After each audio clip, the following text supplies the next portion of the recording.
Israel और Hamas के बीच खूनी संघर्ष जारी। इजराइल में अब तक 900 से ज्यादा लोगों की मौत की खबर है, जबकि 2000 से ज्यादा जख्मी हैं। आंकड़ों के मुताबिक हमलों में गाजा में 500 से ज्यादा लोगों की मौत हो गई है, 2500 से ज्यादा घायल हैं। इजराइल ने 1 लाख सैनिकों को गाजा पट्टी पर भेजा। इजरायली सेना को पूरी गाजा पट्टी पर कब्जे का आदेश। हमास के सैन्य प्रवक्ता ने धमकी दी, कहा अगर गाजा पट्टी में नागरिकों पर बिना किसी चेतावनी के हमला किया गया तो आतंकवादी बंधक बनाए गए इजरायली नागरिकों की हत्या कर देंगे।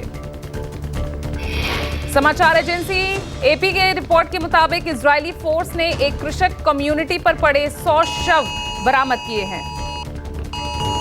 वहीं आपको बता दें कि गाजा में बड़े पैमाने पर हमले शुरू कर रहा है इजराइल, और इजराइल की सेना ने आम लोगों को इजिप्ट बॉर्डर की तरफ जाने के लिए कहा।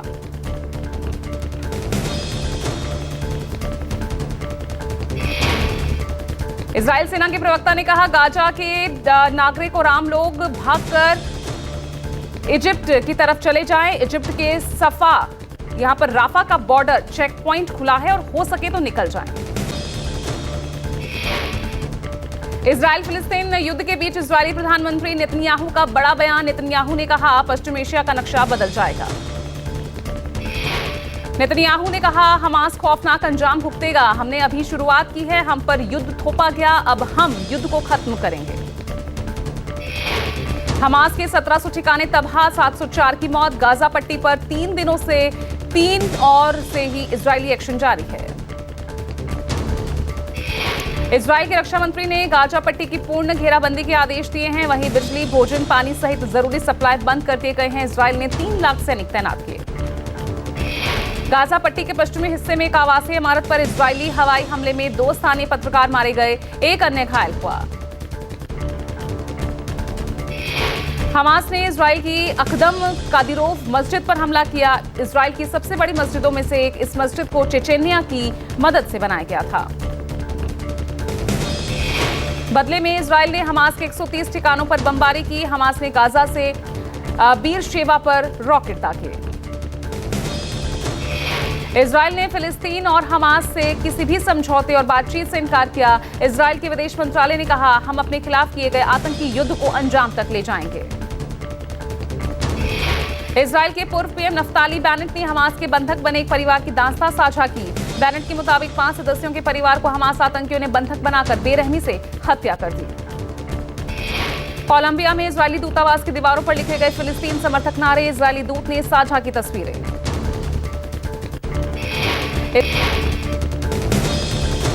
वहीं आपको बता दें कि इजराइल और फिलिस्तीन संघर्ष पर कनाडाई पीएम जस्टिन ट्रूडो की आई पहली प्रतिक्रिया।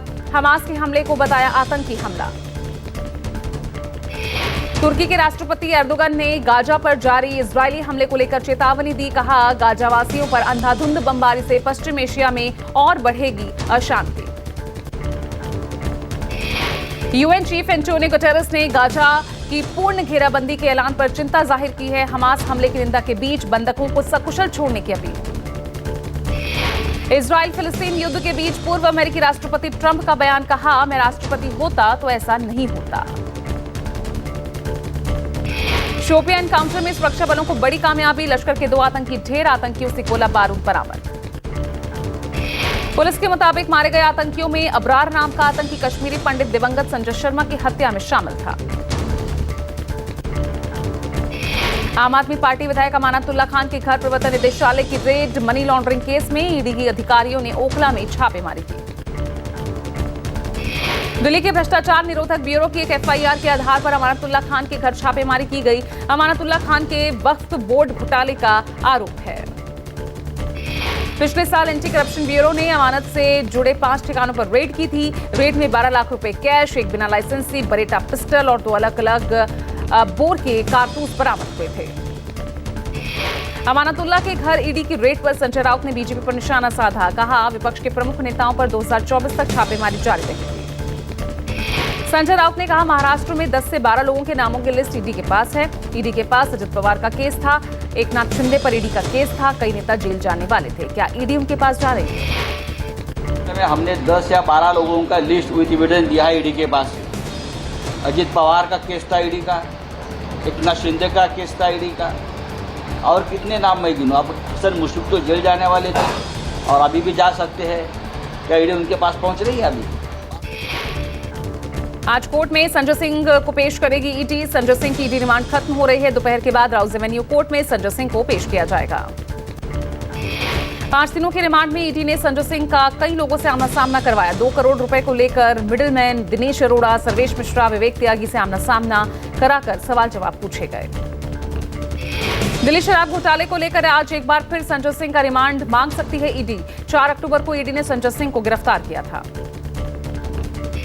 दिल्ली के मुख्यमंत्री अरविंद केजरीवाल के खिलाफ बीजेपी का विरोध प्रदर्शन। बीजेपी ने ईडी की कार्रवाई में संजय सिंह की गिरफ्तारी, मनीष सिसोदिया की गिरफ्तारी को लेकर आप सरकार को घेरा। हाथों में पोस्टर लेकर दिल्ली बीजेपी कार्यकर्ताओं ने केजरीवाल पर भ्रष्टाचार के आरोप लगाए और जमकर दिल्ली सरकार के विरोध में नारेबाजी की।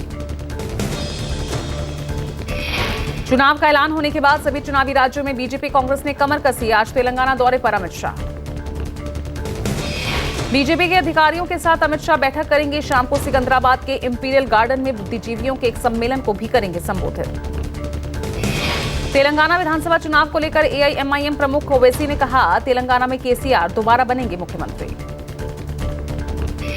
कांग्रेस नेता राहुल गांधी मध्य प्रदेश के दौरे पर रहेंगे। राहुल गांधी आदिवासी बाहुल्य इलाके शहडोल में ब्यौहारी में जनसभा को संबोधित करेंगे। विंध्य में कांग्रेस की जन आक्रोश यात्रा का समापन भी होगा। राहुल गांधी की रैली दोपहर 12:30 बजे होगी। इस कार्यक्रम में पूर्व मुख्यमंत्री कमलनाथ, दिग्विजय, अजय सिंह समेत कई दिग्गज नेता मौजूद रहेंगे। पंजाब के सीएम भगवंत मान आज से 2 दिन के मध्य प्रदेश के दौरे पर पहुंचेंगे। अपने दौरे के पहले दिन यानी आज सीधी के चुरहट में जनसभा को संबोधित करेंगे।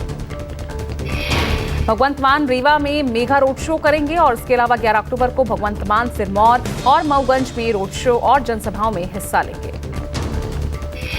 मध्य प्रदेश के भिंड में कांग्रेस नेता फूल सिंह बरैया का विवादित बयान, सरकारी अधिकारियों को धमकी दी। चीन में हुए एशियन गेम्स में हिस्सा लेने वाले खिलाड़ियों से मिलेंगे पीएम नरेंद्र मोदी। आज शाम 4:30 बजे खिलाड़ियों को सम्मानित करेंगे पीएम। मेजर ध्यानचंद स्टेडियम में आयोजित कार्यक्रम में मेडल्स जीतने वाले खिलाड़ियों से पीएम मोदी बात करेंगे। कार्यक्रम में एथलीट, उनके कोच, भारतीय ओलंपिक संघ के अधिकारी समेत खेल मंत्रालय के अधिकारी भी शामिल होंगे। भारत ने एशियन गेम्स में अब तक का सर्वश्रेष्ठ प्रदर्शन किया है। एशियाई खेलों में भारत ने 28 गोल्ड, 38 सिल्वर और 41 ब्रॉन्ज मेडल के साथ 107 मेडल्स जीते। हांगझो एशियाई खेल में भाग लेने के बाद दिल्ली वापस लौटे खिलाड़ी। दिल्ली हवाई अड्डे पर पहुंचने पर खिलाड़ियों का जोरदार स्वागत किया गया।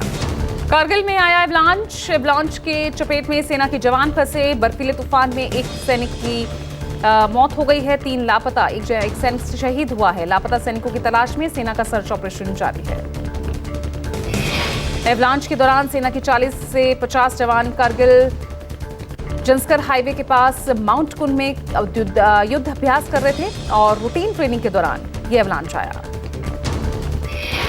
एवलांच के आने और अचानक मौसम बदलने से श्रीनगर ले लद्दाख में जोजिला के पास ऊंचे पहाड़ों पर स्नोफॉल हुआ। दिल्ली के अशोक विहार में गैंग वॉर, 2 बदमाशों की गोली मारकर हत्या। वारदात जेलर वाला बाग इलाके की है। बदमाश डब्लू को उसके घर के पास बाइक सवार 3 बदमाशों ने गोली मारी, जिसके बाद मौके पर मौजूद डब्लू के साथियों ने बदमाश रघु को उसके साथी पर हमला कर दिया। दोनों की मौत हो गई। कर्नाटक के विजयनगर में होसपेट के पास भीषण सड़क हादसे में 7 की मौत, कई घायल। चश्मदीदों के मुताबिक हादसा माइनिंग में लगे 2 टिपर लॉरी और एक क्रूजर के बीच हुआ। क्रूजर में 13 लोग सवार थे। जालंधर पीजीआई में भीषण आग से मचा कोहराम। अस्पताल में इलाज कराने पहुंचे मरीजों में अफरा तफरी मची। आग पर फौरन काबू पाने की वजह से बड़ा हादसा टल गया। वार्ड पूरी तरह से जलकर खाक हुआ। गनीमत रही अस्पताल से सही वक्त पर सभी को रेस्क्यू करा लिया गया। मध्य प्रदेश में कथरिया फिरोजपुर के बीच मगई नदी पर बनाए गए पुल का हिस्सा गिरा। सेतु निगम द्वारा बनाया जा रहा 80 मीटर लंबे पुल का एक हिस्सा टूटने के बाद जांच शुरू। यूपी के लखीमपुर खीरी में नाबालिग बच्ची की बेरहमी से हत्या, खेत में मिला शव। नोएडा के सेक्टर 151 की जेपी अमन सोसाइटी के लिफ्ट में एक परिवार फंस गया। अचानक लिफ्ट रुकने से आधा घंटे तक फंसा रहा पूरा परिवार। बड़ी मुश्किल से लिफ्ट में फंसे परिवार का रेस्क्यू किया गया। लिफ्ट अटकने से हुई इस घटना के बाद सोसाइटी के लोगों में गुस्सा। दिल्ली में वाटर लाइन सही करते वक्त किसी ने दबाया लिफ्ट का बटन। प्लंबर की लिफ्ट हादसे में दर्दनाक मौत। हादसा दिल्ली के नारायणा का है। लिफ्ट की शाफ्ट में एकत्रित पानी को हटाने के लिए प्लम्बर को बुलाया गया था। शाफ्ट में जमा पानी प्लम्बर देख ही रहा था कि किसी ने लिफ्ट दबा दी। जम्मू के नौशहरा के गांव कलसियान सरकारी हायर सेकेंडरी के पास पाया गया पुराना मोर्टार शेल। पुलिस ने मोर्टार शेल को अपने कब्जे में लिया। उत्तराखंड के पिथौरागढ़ में धारचूला गुंजी रोड पर चट्टान खिसकने से एक बोलेरो कैंपर दब गया। इस हादसे में 3 बच्चों सहित 7 की मौत। पश्चिम बंगाल के पश्चिम मेदिनीपुर में कई दिनों की भारी बारिश जारी। निचले इलाकों में पानी भरा। तेज बारिश की वजह से पश्चिम मेदिनीपुर के कई इलाके जलमग्न, लोगों के घरों में पानी भरा। बेंगलुरु में भारी बारिश से कई इलाकों में जल जमाव। शेषाद्रीपुरम रेलवे अंडरपास के पास पानी भर गया। बेंगलुरु में झमाझम बारिश की वजह से जगह जगह जल भराव, सड़कें नदी में हुई तब्दील।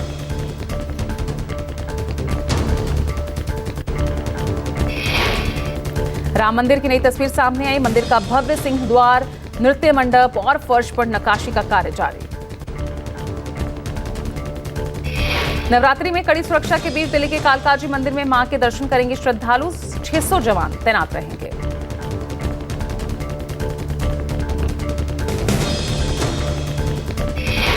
गुजरात के गांधीनगर में बनाई अनोखी पगड़ी। आगामी नवरात्रि के उत्सव के लिए ये पगड़ी बनाई गई। राम मंदिर चंद्रयान 3 पीएम मोदी की थीम पर बनाई गई है 3 किलो की पगड़ी। वायुसेना का सिक्किम में रेस्क्यू ऑपरेशन आज भी जारी है। बाढ़ में फंसे लोगों के रेस्क्यू के दूसरे दिन आज एयरफोर्स ने लाचेन गांव में रेस्क्यू चलाया। सिक्किम में बादल फटने के बाद आए सैलाब में कई टूरिस्ट फंसे हैं। नॉर्थ सिक्किम के दूरदराज के क्षेत्र में बसे राबोम गांव में एयरफोर्स ने रेस्क्यू ऑपरेशन चलाया। केरल, कर्नाटक, तमिलनाडु में आज हो सकती है बारिश। मौसम विभाग ने तीनों राज्यों में बारिश की संभावना जताई। दिल्ली एनसीआर में भी आज बारिश की आशंका। मौसम विभाग ने राजधानी समेत आसपास के इलाकों में बारिश का अलर्ट जारी किया। पहाड़ी राज्यों में आज तेज बारिश के आसार। मौसम विभाग ने हिमाचल प्रदेश में बारिश का येलो अलर्ट जारी किया।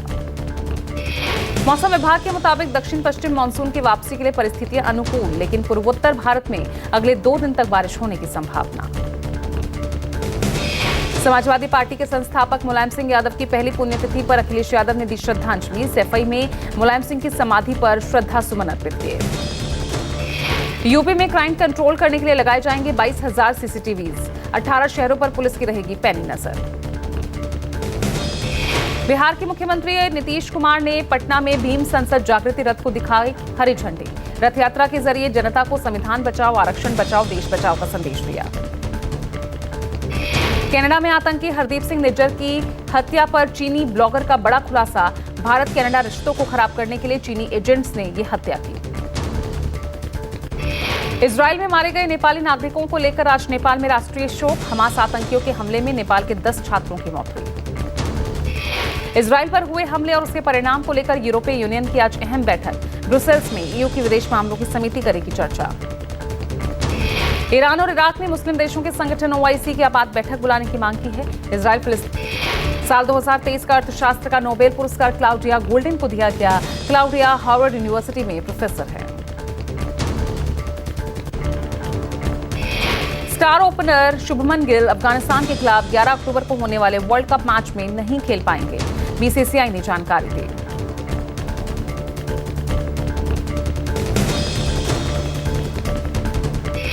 न्यूजीलैंड ने वर्ल्ड कप में लगातार दूसरी जीत दर्ज की है। न्यूजीलैंड ने हैदराबाद में खेले गए मुकाबले में नीदरलैंड को 99 रनों से हराया। हैदराबाद में आज पाकिस्तान और श्रीलंका की भिड़ंत। राजीव गांधी स्टेडियम में दोपहर 2 बजे शुरू होगा मैच।